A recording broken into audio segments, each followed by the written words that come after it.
বাংলাদেশের মাটিতে একটা গাছে এত পরিমাণ আঙুর আমার মনে হয় আপনারা দেখেছেন কিনা এর আগে আমার জানা নাই। এবার দেশি চাষ হচ্ছে বিদেশি জাতের আঙুর। বাংলাদেশের মাটিতে বিদেশি জাতের মিষ্টি আঙুর চাষ করে সারা ফেলে দিয়েছেন ঝিনাইদহের সীমান্তবর্তী এলাকা মহেশপুরের যোগীহুদা গ্রামের কৃষক আব্দুল রশিদ। আঙুরটায় হাত দিলে বোঝা যাবে যেটা পাকছে। আর একটা হচ্ছে কালার, যে কালারটা আমাদের কাজ করতে করতে দেখলে আমাদের অভ্যাস হয়ে গেছে। দেখেন দুই রকম ডিফারেন্স আছে, এটা এখনো কাঁচা আছে আর এটা পাকা। নতুন কিছু করার প্রচেষ্টা থেকেই 1.5 বছর আগে ভারত থেকে ছমছম ও সুপারসনিকা জাতের আঙুর চারা এনে 37% জমিতে শুরু করেছিলেন আঙুর চাষ।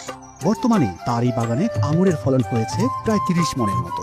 আঙুর চাষের আগে আমি এই জমিতে তরমুজ চাষ করতাম, তরমুজের ভিতরে এই আঙুরগুলো লাগাইছিলাম। আর এই আঙুরের চাষে যে কেমন লাভবান হতে পারবো সেটা আসলে আমি ভাষায় প্রকাশ করতে পারবো না, কারণ বাংলাদেশের মাটিতে একটা গাছে এত পরিমাণ আঙুর আমার মনে হয় আপনারা দেখেছেন কিনা এর আগে আমার জানা নাই। আসলে তো লাভবান হওয়াটাই স্বাভাবিক, কারণ একটা গাছ থেকে যদি আপনার 50 কেজি 60 কেজি 1 বছর পরে আঙুর পাওয়া যায়, তাহলে তো 50 কেজি আঙুরের দাম কত এটা আপনারাই একটু হিসাব করবেন। আব্দুর রশিদের হিসাব মতে অন্য যে কোনো ফলের তুলনায় আঙুর চাষ বেশি লাভজনক। 2 থেকে 3 বছর পরে যে এক একটা গাছ থেকে 2 থেকে 2.5 মণ 3 মণ পর্যন্ত ফল পাওয়া যাবে। তাই 1 বিঘা জমিতে মনে করেন 120 থেকে 140 পিস চারা রোপণ করা যায়। তাহলে যদি আপনার এক গাছ থেকে যদি আপনার 2 মণ ফল পাওয়া যায়, তাহলে 140টা গাছ থেকে কত মণ ফল আসে। একবার যদি কেউ আঙুর গাছ রোপণ করে তাহলে মোটামুটি আশা করতেছি 30 থেকে 35 বছর অথবা 40 বছর পর্যন্ত ফল পাওয়া সম্ভব। স্বাভাবিকভাবে তো ধান চাষের চাইতে বা অন্যান্য আনুষঙ্গিক যে চাষগুলো আছে তার থেকে